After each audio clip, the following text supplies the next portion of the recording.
चलिए दोस्तों, मैं आपको एक माँ की ममता की कहानी सुनाने जा रहे हैं।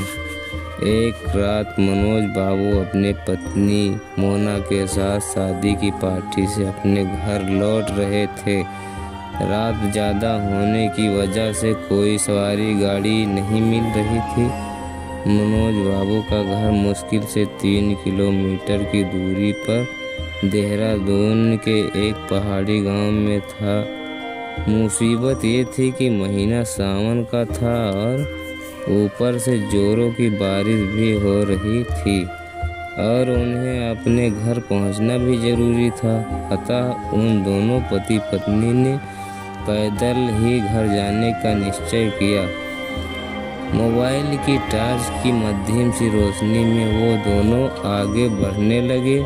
वे अभी आधी दूर ही गए थे कि जोर से बिजली चमकी और बिजली की रोशनी में एक औरत का साया दिखा जो ठीक उनके सामने खड़ी थी। इस सुनसान सी जगह सड़क पर रात के अंधेरे में अकेली औरत को देखकर उन्हें डर सा लगा और मन में तरह तरह के विचार आने लगे। कहीं ये कोई आत्मा तो नहीं? खैर, जो भी होगा देखा जाएगा।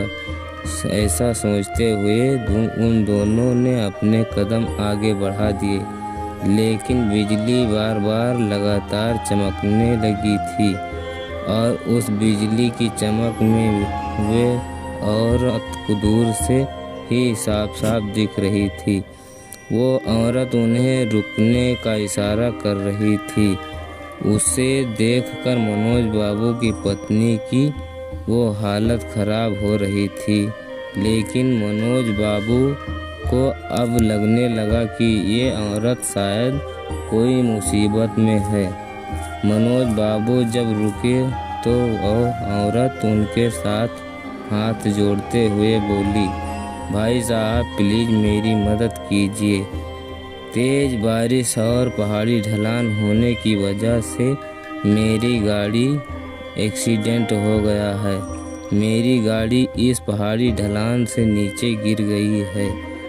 उसमें मेरी 1 साल की मासूम बच्ची है। प्लीज़ आप दोनों उसे बचा लीजिए। इतना कहते ही वो औरत आगे चलने लगी और न चाहते हुए भी मनोज बाबू अपनी पत्नी के साथ उस अजनबी औरत के पीछे पीछे चलने लगे, लेकिन एक अनजाने भय से उन दोनों का दिल जोर जोर से धड़क भी रहा था।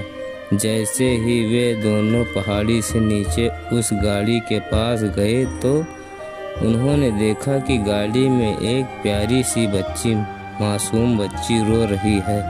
मनोज बाबू ने अपनी बच्ची को गाड़ी से निकाला तो पाया कि बच्ची बिल्कुल ठीक है।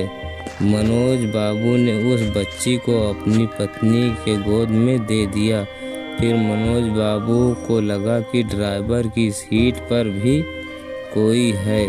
जब वो आगे जाकर देखे तो उनके होश उड़ गए, क्योंकि ड्राइवर की सीट पर वही औरत खून से लथपथ होकर मरी पड़ी थी।